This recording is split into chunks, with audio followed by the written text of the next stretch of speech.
नमस्कार दर्शकों, मैं पीयूष कुमार सपोर्टवान से बहुत बहुत स्वागत है आप सभी का।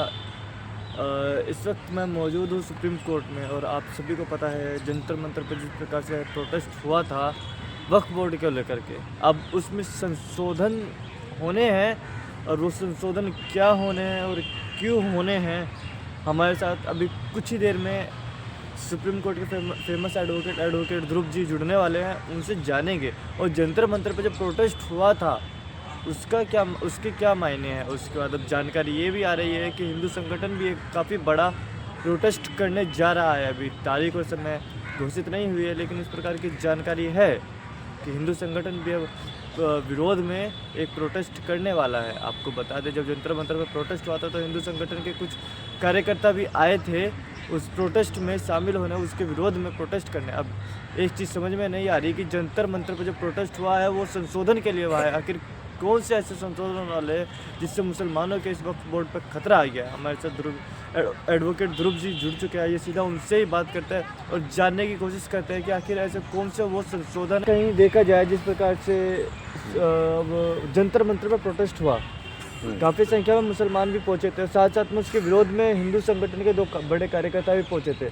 अब क्या लग रहा है आपको यहाँ आखिर कौन सा रूप ये लेने वाला है प्रोटेस्ट, क्योंकि कहीं ना कहीं ये शाहीन बाग की याद दिला रहा है धीरे धीरे दिल्ली के जंतर मंतर का प्रोटेस्ट। ऐसा कुछ नहीं होगा, अगर होगा तो वो अपने मुंह मारे जाएंगे। अच्छा ना, वक्फ का जो सवाल है तो वक्फ जो है जिस मिशन और जिस विजन के से आया था उसको इन लोगों ने माफियागिरी के हैंड में डाल दिया है और उसको बिल्कुल करप्ट कर दिया है और माफिया दलालों का ये अड्डा बना हुआ है। हाँ, तो वर्तमान सरकार जो है उसको उन माफियाओं के हाथ से और दलालों के हाथ से मुक्त कर जो है जो गरीब और निजी जिनकी ज़रूरतमंद मुसलमान हैं उनको देना चाहती है, उनको फ़ायदा पहुंचाना चाहती है। और जो बड़े बड़े जहां पर 10 लाख 20 लाख 1 करोड़ मंथली इनकम होना चाहिए, इतनी बड़ी बड़ी प्रॉपर्टी है, वहाँ पर मात्र जो है 5,000 10,000 20,000 वो किराए आ रहे हैं, समझे ना। यानी ये सारा चीज़ जो है मेल जोल और घाट मेल से चल रहा है। तो ये जितना भी प्रोटेस्ट हो रहा है वो उसी तरह का है जो MSP के दलाल्स जो है बाहर से अनाज खरीद कर बिहार, उड़ीसा, छत्तीसगढ़ से अनाज खरीद कर पंजाब में मंगाते हैं। हाँ, और उसको जो है बड़े MSP के नाम पर वहाँ बेच देते हैं, कहते हैं मैंने पैदा किया। अच्छा, कहीं ना कहीं देखिए सर, वो जो बात करें दिल्ली की, वो दिन भी याद है जब 2020, 21, 22 में दंगे हुए थे। अभी ये प्रोटेस्ट में हमने जब ग्राउंड जीरो से रिपोर्टिंग करी तो वहाँ के कई जो ऐसे मुस्लिमों ने ये नहीं पता कि बोर्ड पे क्या लिखा हुआ है, जो वो बैनर लेकर घूम रहे उस पर लिखा हुआ क्या है, लेकिन वो ये कह रहे हैं कि वक्फ बोर्ड के जो कानून है वो बदले ना जाए, उसमें संशोधन हो रहा है वो ना संशोधन नहीं किया जाए। आखिर ऐसे क्या है संशोधन में? बेकार सुनिए, ये भाड़े के टट्टू हैं। हाँ, समझे, वो कोई उसमें समझदार विद्वान लोग नहीं हैं। जो आंदोलन में जो समझदार विद्वान लोग हैं इस वक्फ बोर्ड के कानून का संशोधन का वेलकम कर रहे हैं। जो एक्ट आ रहा है वक्फ बोर्ड अमेंडमेंट एक्ट 2022 का, उसका वो लोग वेलकम कर रहे हैं। लेकिन जो लुटेरे हैं जो अवैध रूप से इससे they want to take the advantage of it, you know, so they want to misuse this Waqf board property and they are using it in fact। that's why उनका जो है उनके द्वारा पाले हुए गुर्गे और उनके द्वारा जो स्पॉन्सर्ड जो गुर्गे हैं, हाँ, उनको वहाँ बैठाकर आंदोलन का स्वरूप दिया गया, जैसे शाहीन बाग में दिया गया। बिकॉज विदेशी फंड जो आ रहा है यहाँ जो देश को तबाह करने के लिए, डिस्टर्ब करने के लिए, तो कोई भी अच्छा काम जब देश में होता है तो उनको फंड जो है डिस्ट्रीब्यूट किया जाता है, मलाई खिलाया जाता है कि तुम कोई भी अच्छा काम भी देश में है तो उसका विरोध करो, डिस्टर्ब करो। अच्छा, समझे। अच्छा सर, आपसे यहाँ पे एक जानकारी लेना चाहेंगे। जैसे ये वक्फ अमेंडमेंट एक्ट है, इसमें संशोधन क्या जाना है वो कौन से संशोधन है जो इतना बवाल हो गया? संशोधन जानना चाहेंगे हमारे दर्शक। नहीं नहीं, संशोधन यही है कि जितने भी, जैसे मैं आपको एक छोटी सी बात बताता हूँ।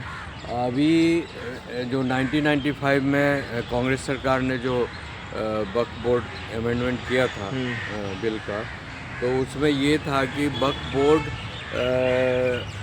जिस ज़मीन पर अपनी पर्चा नोटिस चिपका देगी, हाँ, जिस मकान, दुकान, घर, इंस्टीट्यूशन पर चिपका देगी, वो वक्फ बोर्ड का माना जाएगा। फिर दूसरी एक जो गलत है वक्फ बोर्ड का कि यूजर्स के लाइक अगर कोई भी वक्फ बोर्ड किसी ज़मीन को, किसी मकान को, किसी स्कूल को, कॉलेज को या दुकान को यूज कर रहा है, उसके कब्जे में है, तो उसके पास कोई कागज़ हो या ना हो, कोई कोई सेटलमेंट का या कोई दान पत्र हो या ना हो, वो उसकी समझी जाएगी। अच्छा।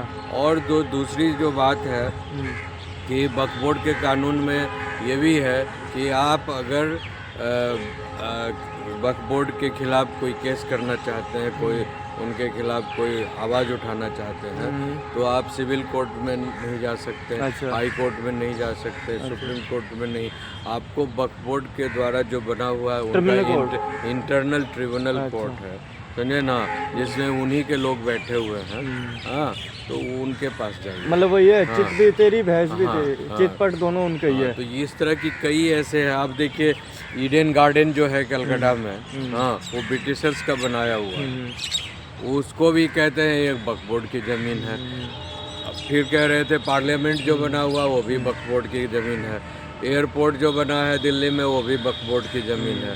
कल कहेंगे जो मंगल ग्रह पर जो नया जो अभी चल रहा है ना, अमेरिका कह रहा है कि हम चांद पर घर बनाएंगे, भारत भी कह रहा है हम मंगल ग्रह, बुध ग्रह, ये सारे पर अपनी चीज़ों को बनाएंगे, वहाँ भी कहेगा कि वक्फ बोर्ड की ज़मीन है जी। अच्छा, क्या समझ रखा है तूने? अच्छा, कहीं ना कहीं सर एक बात बताइए, ये वक्फ बोर्ड है, चलिए एक तरफ ये साइड कर दे, जो वहाँ पे जंतर मंतर प्रोटेस्ट हुआ, तो आपको क्या लग रहा है उससे, या आगे की ये रूपरेखा क्या तय करने की सोच रहे हैं? अरे भैया, ये कोई रूपरेखा वगैरह तय नहीं हो रहा है, इनका काम है देश में इसी तरह ढोल पीटो, बाजा बजाओ, देश में सरकार की कोई भी अच्छी इनिशिएटिव वर्क्स को उसके खिलाफत में खड़े हो जाओ, हाँ, बिकॉज ये दूसरा पाकिस्तान एक और बनाने की कोशिश कर रहे हैं देश में। अच्छा, समझे ना, इनकी तैयारी है। अच्छा, जैसे आप जैसे गजवाए हिंद का आपने शब्द यूज करा है, तो जो भी उस दिन मौलाना आए थे और ओबीसी जो कि हैदराबाद के सांसद है, हैदराबाद सांसद है, वो भी आए थे, उन्होंने सभी ने मिलकर के एक सुर में एक आवाज़ उठाई है कि या तो इसे रोक दो, वरना आप देख लेना आगे क्या होगा। क्या होगा, तेरे कुबेत में जितनी औकात है ओवैसी तू लगा कर देख ले, समझे। मैं as a citizen of India challenge करता हूँ, भारत सरकार इतनी कमजोर नहीं है। अच्छा। तेरे गांव में कुबत में जितनी औकात है लगा कर देख ले। अच्छा, समझे ना। अच्छा। तुम्हें जवाब दे देगी सरकार, जवाब दे देगी, हाँ, बढ़िया से जवाब देगी, पिछवाड़े को लाल कर। अच्छा, लास्ट सवाल सर आपसे, ये वक्फ बोर्ड पर अगर जितना ये हंगामा बरपा है, अब जो इसमें अगर संशोधन हो जाता है, तो मतलब सुप्रीम कोर्ट की तरफ से क्या आदेश पारित होना चाहिए जो कि ना ऐसा कुछ हो जो कि हंगामा? नहीं, सुप्रीम कोर्ट ऐसा कोई आदेश क्यों पारित करेगा? सुओ मोटो को तो कोई यहाँ सुप्रीम कोर्ट कोई केस अगर कुछ आता है सुप्रीम कोर्ट के सामने, ऑनरेबल कोर्ट के सामने, तो ऑनरेबल कोर्ट उसको बाकायदा उसको देखेगी, समझेगी, विवेकपूर्ण कुछ न्यायपूर्ण व्यवस्था को। अब आप कोई भी, कांग्रेस सरकार ने अभी जो है सैकड़ों ये किया है, अमेंडमेंट किया अपने मन के अनुसार, हाँ, और ये सरकार उनके गलतियों को सुधारना चाहती है, देश हित में, जनहित में और पब्लिक हित में काम करना चाहती है, और मुसलमान में जो गरीब लोग हैं उनके हित में इस ज़मीन को देना चाहती है, और वो इंस्टीट्यूशंस को डेवलप करना चाहती है। तो इनको खुजली हो रहा है, बिकॉज इस तमाम ज़मीन पर माफियाओं का कब्जा है देश में। वक्फ, जबकि जमींदारी प्रथा 1950 में एबॉलिश हो गई देश में, भारत में खत्म कर दिया गया, सारे बड़े बड़े जमींदार के जो है ज़मीन ख़त्म हो गए, हाँ। और on the other hand Waqf board के नाम पर आपने देश के सामने एक बहुत बड़ा जमींदार खड़ा कर दिया। अच्छा। हाँ, आपने इसको 9 लाख हेक्टेयर ज़मीन वो कह रहा है हमारा पूरे देश में। ऐसे ऐसे भी इनके कारनामे आए हैं कई जगह, तमिलनाडु में और जगह, और यहाँ पर बिहार में, जहाँ पर 2-2, 3-3 हज़ार साल पुराना गांव है। हाँ, उस गांव को कहते ये सारा गांव का ज़मीन जो है, शहर का ज़मीन वक्फ बोर्ड की है। अच्छा। तो भैया तेरा इस्लाम जो है पैदा ही हुआ है 1400 साल पहले, तो 1000 साल पहले तेरा 2000 साल पहले जो है कोई गांव है, कोई मंदिर है, उसको तुम अपना कैसे कह सकता है वक्फ बोर्ड की ज़मीन है? हाँ, पहली बात। दूसरी बात, कुंभ मेले में भी एक आवाज़ उठी थी, उसने इनके मौलाओं ने कहा था कि कुंभ मेला जो हो रहा है वो वक्फ बोर्ड की ज़मीन पर हो रहा है। तो ये बकवास चलता रहेगा, इससे कुछ होने वाला नहीं है। हाँ, सरकार जो है अपना काम कर रही है और अमेंडमेंट होगा 2022 वक्फ बोर्ड अमेंडमेंट 2022 होगा, इम्प्लीमेंट होगा। ज्वाइंट पार्लियामेंट्री कमेटी का रिपोर्ट भी आ चुका है इस पर, जिसको वो जो बोलना था पार्लियामेंट में बोल चुके हैं, अपनी बात रख चुके हैं। ये जो माफियोसी है, ये माफियागिरी को बंद करना जरूरी है वक्फ बोर्ड के नाम, बहुत जरूरी है। धन्यवाद। तो हमारे साथ अभी आपने देखा होगा सुप्रीम कोर्ट के फेमस एडवोकेट ध्रुव जी जुड़े थे, जिन्होंने बताया था कि आखिर क्या है वक्फ बोर्ड, क्यों है इसमें संशोधन किया जा रहा है, और जो धरना प्रदर्शन हो रहा है। खैर, इस पर तो ग्राउंड जीरो से ही आपको लगातार संपूर्ण बानिस पर खबरें मिलती रहेगी।